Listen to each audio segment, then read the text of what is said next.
Yo, what is going on, homies? It's your boy Stumped back from the OPTC video, and in today's video, we're taking the new Super Type Luffy into Garp Challenge Revolutionary Army 2. So that was the team, those are the supports. Let's dive in. Now, if you guys don't have the Mr. 3 support, do not sweat.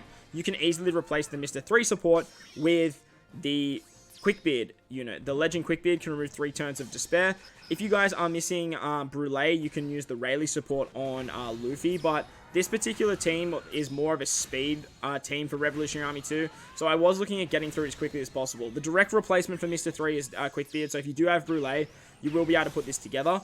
But if you don't have Brule and you don't have Corazon Limit Break keyed, you will have to sort of change the team up a little bit. Probably replace the Usopp with Inman Clay, and that way you can stall on the Morley stage and then move forward. And then you can easily replace Morley, as you don't really need him to do what he needs to do as well. And you can just bring a bunch of healers and sort of just stall your way through that particular stage. Once we hit stage 3, though, we come up against Hack. He has 2 lackeys, and they all have a good barrier. They also give us 3 turns of attack down. So this is where the special of Corazon is really good. We also get a 50% HP cut as well, so we are going to heal back up there. We are going to use our units that do have Barrier Pen, namely our Usopp as well as our Ace character, to get through the units in the back, and then we can focus on Hack in the front. We are going to take 2 turns to take out Hack, but it's really not that big of a deal. He doesn't really do too much, so it does work quite nicely. Once Hack dies, he is going to do a HP cut, and then we can move on to stage 4 against Ivankov and his 2 Karma girls. They're going to blind and despair our top row for 7 turns, which will go down to 4 with your sockets.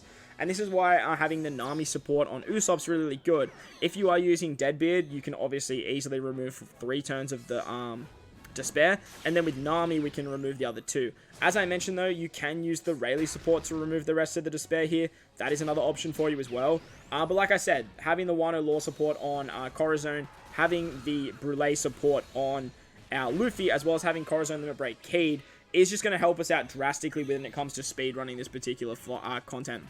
Once we hit stage 5, we come up against Sabo Koala. Sabo Koala are going to make all of our colored orbs unfavorable, as well as recovery orbs unfavorable as well. So it's a little bit annoying.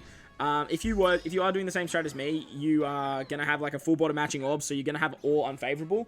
But if you use Deadbeard, you obviously have the opportunity to get your hands on some tandem orbs, and with the help of the Aura Jackson, you'll actually make those matching, which is really, really nice. Like, really, really nice. We are going to try and take out Koala on the very first turn, and you should be able to with the Limit Break keyed Corazon and the help of our friend Captain Luffy special. Unfortunately, we do lose our cumulative buffs when we come into this stage, so we don't have that base stat boost that Luffy is so renowned for. We are going to take the next 2 turns to take out Sabo.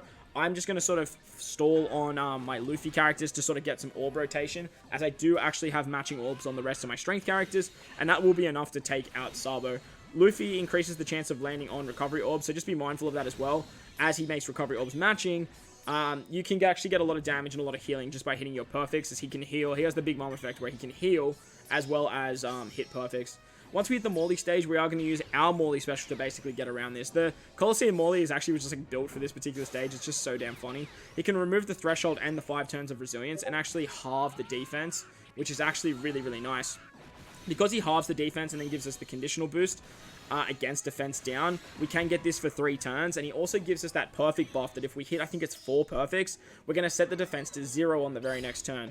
However, on the second turn, Morley's going to rotate all of our orbs into Dex orbs, but the beautiful thing about that is with the Wano Law support, we can actually turn our Luffy orbs into matching, and then with the Luffy special, we can get a massive attack buff and a base stat boost on our Luffy, and we can easily take out Morley, even though we do have like a 1.1 times chain lock, which is really, really nice. On the next stage, we come up against Bello Betty, who paralyzes and gives us 3 turns of attack down. She has a bunch of mob enemies around her as well, and we are going to look at taking them out on the very first turn. Corazon's great here because he can not only remove the attack down, but he can also remove the paralysis, and he's going to heal us back up if we do need any healing, if we have taken any damage.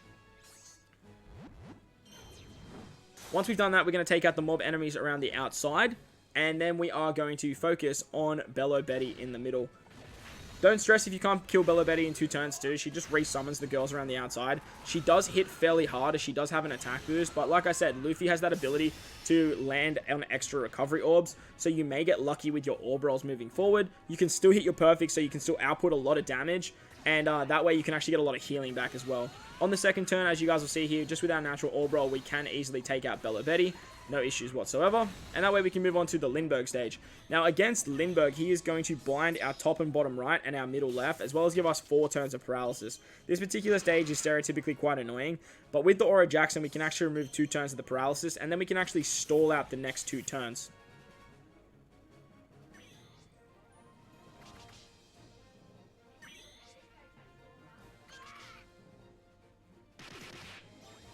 So when we get to the 1 turn of the paralysis, we're actually going to use the versatility of Ace to give us the conditional boost against the burned enemies.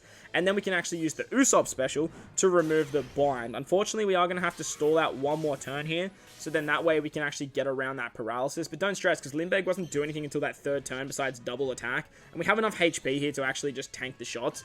Once we hit that 2nd turn, or the 3rd turn, actually, we are going to have a conditional boost against Lindbergh, as well as a chain boosting effect, thanks to the super typing of Luffy. Thanks to that super typing of Luffy, we can just output a lot of damage. We do have that 2 times conditional boost, and as long as you have like 1 strength orb on one of your strength units, like, you will do a lot of damage here, and you will be in good stead to take out Lindbergh. That way we can move on to stage 9 and come up against Carousel. Now against Carousel, he's going to despair us for 5 turns, as well as put up 2 turns of threshold. Now respective to sockets, that will go down to 2 turns of despair.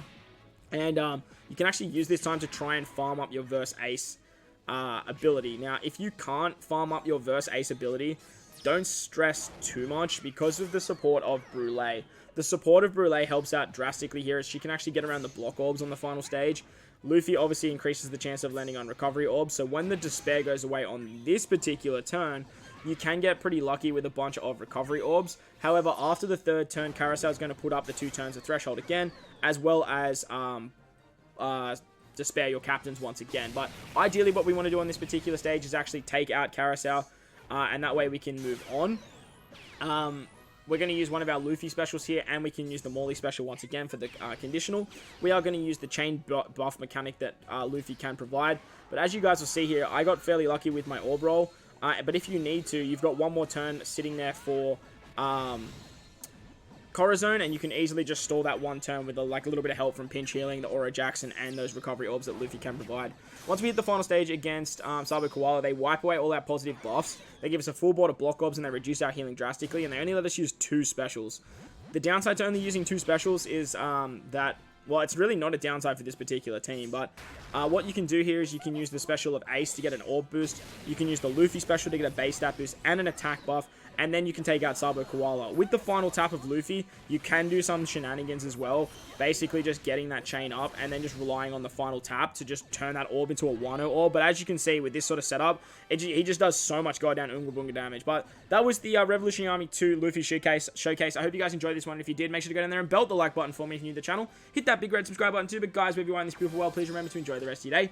As always, homies, I thank you guys for watching, and I'll catch you guys in the next one. Later!